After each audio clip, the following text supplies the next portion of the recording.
দৰং কামৰূপ জিলাৰ সীমামূৰীয়া বালিকুছিত সমন্বয়ৰ বাৰ্তা বহন কৰি অহা বালিকুছি সত্ৰ সভাই এইবেলি 283 সংখ্যক বৰ্ষত ভৰি দিলে।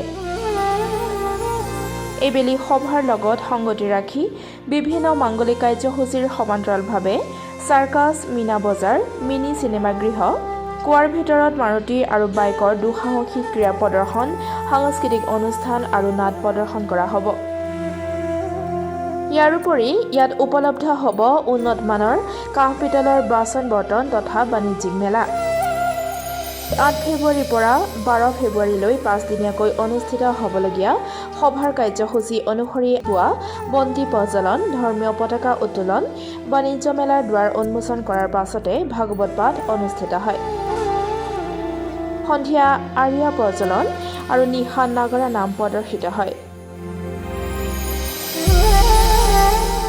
সত্ৰ সভা আজি 8 ফেব্ৰুৱাৰীৰ পৰা আৰম্ভ হৈছে আৰু আজি পুৱাৰ মানে আমাৰ যিটো কাৰ্যসূচী আছিলে নামঘৰত বন্তি প্ৰজ্বলন, তাৰপিছতে আছিলে আমাৰ এই ধৰ্মীয় পতাকা উত্তোলন, এইটো কাৰ্যসূচী হৈ গৈছে আৰু ইয়াৰ পিছত আমাৰ বাণিজ্য মেলাৰ দুৱাৰ মুকলি কৰা হৈছে আৰু দুৱাৰ মুকলি কৰিছিলে আমাৰ কাৰ্যকৰী সভাপতি সন্মানীয় হৰ্ষৰ কলিতাদেৱে। ঠিক তেনেকৈ এতিয়া সভাখন আজি প্ৰস্তুতি চলিছে 5 দিনীয়া কাৰ্যসূচীৰে। অহা 12 তাৰিখলৈ 12 ফেব্ৰুৱাৰীলৈ 5 দিনীয়া কাৰ্যসূচীৰে সত্ৰ সভা পৰিচালিত হৈ আছে আৰু ইয়াত আমাৰ ধৰ্মীয় ৰীতি নীতিখিনিও ব্যৱহাৰ কৰা হৈছে। আমাৰ সত্ৰ এখন আছে ভিতৰৰ ছাইডত আৰু তাত আমাৰ হোমনাম অহাকালি হ'ব। আজি আমাৰ গধূলি আৰিয়া প্ৰজ্বলন ব্যৱস্থা ইয়াত আছে, তাতো আছে। ইয়াত নামৰ ব্যৱস্থা আছে। ঠিক তেনেধৰণে অহাকালি আমাৰ আছে মানে খোলা পাৰ্টি হয় ঠিক তেনেকৈ। তাৰপিছত আছে আমাৰ বিভিন্ন অসমৰ বিশেষ শিল্পীসকল আমন্ত্ৰণ জনোৱা হৈছে। তেনে গীত-মাত ব্যৱস্থা বুলি আছে, মানে তাৰপিছত গীত-মাত প্ৰতিযোগিতা ব্যৱস্থা বুলি আছে। ইয়াৰোপৰি এই সত্ৰখনৰ ঐতিহ্য যিটো ৰক্ষা কৰি আহিছে, অসমৰ বিভিন্ন প্ৰান্তৰ পৰা ব্যৱসায় বাণিজ্যৰ মাধ্যমেৰে যিসকল ব্যক্তি ইয়ালৈ আহিছে ভৰপূৰ হৈছে।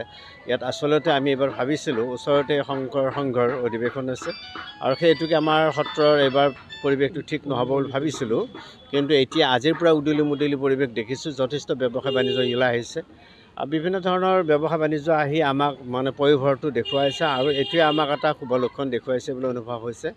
আৰু ইয়াত এটা ঐতিহ্য এইটোৱে হয়, আমাৰ ধৰ্মীয়ভাৱে যিটো আমি ভাবিছোঁ আৰু ধৰ্মীয়ভাৱে ঈশ্বৰৰ কিবা এটা কৃপা আছে। ঠিক তেনেধৰণে আমাৰ দুয়োখন অনুষ্ঠান, ভিতৰত এখন ধৰ্মীয় অনুষ্ঠান, ইয়াত এখন ধৰ্মীয় অনুষ্ঠান পৰিচালিত হৈ আছে। শুভ লক্ষণ দেখিছোঁ এইটোৱে, যিখিনি উঠি অহা প্ৰজন্ম, য়ং ষ্টেজৰ যিখিনি ল'ৰা, এতিয়া তেওঁলোকে সুন্দৰ ব্যৱসায়ত নামি গৈছে। এইটো কাৰণে আমি সঁচাকৈ বালিকুছি সত্ৰ সভা কমিটিৰ তৰফৰ পৰা তেওঁলোকক ধন্যবাদ জ্ঞাপন কৰিছোঁ। আৰু আজি আমাৰ 8 ফেব্ৰুৱাৰী, আজিৰ পৰাই আমাৰ মানে সভা আৰম্ভ হৈছে। এইটো 12 ফেব্ৰুৱাৰীলৈকে থাকিব। গতিকে শান্তি শৃংখলা অটুট ৰাখি যাতে আমি সভাখন পৰিচালনা কমিটিয়ে চলাব পাৰোঁ, তাৰ কাৰণে আমি ভগৱানৰ ওচৰত প্ৰাৰ্থনা জনাইছোঁ। আৰু লগতে আমাৰ যিখিনি অঞ্চলবাসী ৰাইজ, এই ৰাইজকো আমি আহ্বান জনাইছোঁ যাতে তেখেতসকলে আমাক সুন্দৰ সহায় সহযোগিতা কৰে। আৰু ব্যৱসায়ী বন্ধুসকলকো আমি কৈছোঁ যাতে তেওঁলোকে নিজৰ দোকানৰ যিখিনি সামগ্ৰী থাকে বিক্ৰী কৰিবলৈ অনা, সেইখিনি যাতে তেওঁলোকে চোকা নজৰ দিয়ে, তাৰ কাৰণে তেখেতসকলক আমি আহ্বান জনাইছোঁ। গতিকে ভৱিষ্যত যাতে আমাৰ এই সভাখন আমাৰ অমাৱস্যা তিথিত হয় গুৰুজনৰ হেৰিত, গতিকে এই সভাখন যাতে ভৱিষ্যতে আমি শৃংখলাবদ্ধভাৱে আমাৰ তলৰ যিবিলাক প্ৰজন্ম তেওঁলোকে পৰিচালনা কৰিব পাৰে, তাৰ কাৰণে আমি উঠি অহা ডেকা ল'ৰাখিনিকো আহ্বান জনাই। গতিকে মই চমু আমাৰ হিন্দু মুছলিম কিন্তু ডাঙৰ বস্তু, আমাৰ ইয়াতে মোটামুটি আমি 3টা সম্প্ৰদায়ৰ মানুহ বাস কৰোঁ, হিন্দু, মুছলিম আৰু বড়ো। গতিকে আমাৰ ভিতৰত যিটো মিলাপ্ৰীতি, যিটো সমন্বয় ক্ষেত্ৰ বুলি আমি ক'ব বিচাৰোঁ, সেইটো আমাৰ এতিয়াও চলি আছে। আজি 283 বছৰ হ'ল, গতিকে এইটো আমাৰ চলি আছে। গতিকে আমি এইটো পৰম্পৰা যিটো সমন্বয়, এইটো আমি বজাই ৰাখি চলি আছোঁ। গতিকে আমাৰ এই 3টা সম্প্ৰদায়ৰ ভিতৰত কোনো কাজিয়া পেচাল নাই, সুখ শান্তিৰে আমি এনেও বাস কৰি আছোঁ আৰু সভাখনো ঠিক তেনেধৰণে পৰিচালনা কৰি আছোঁ।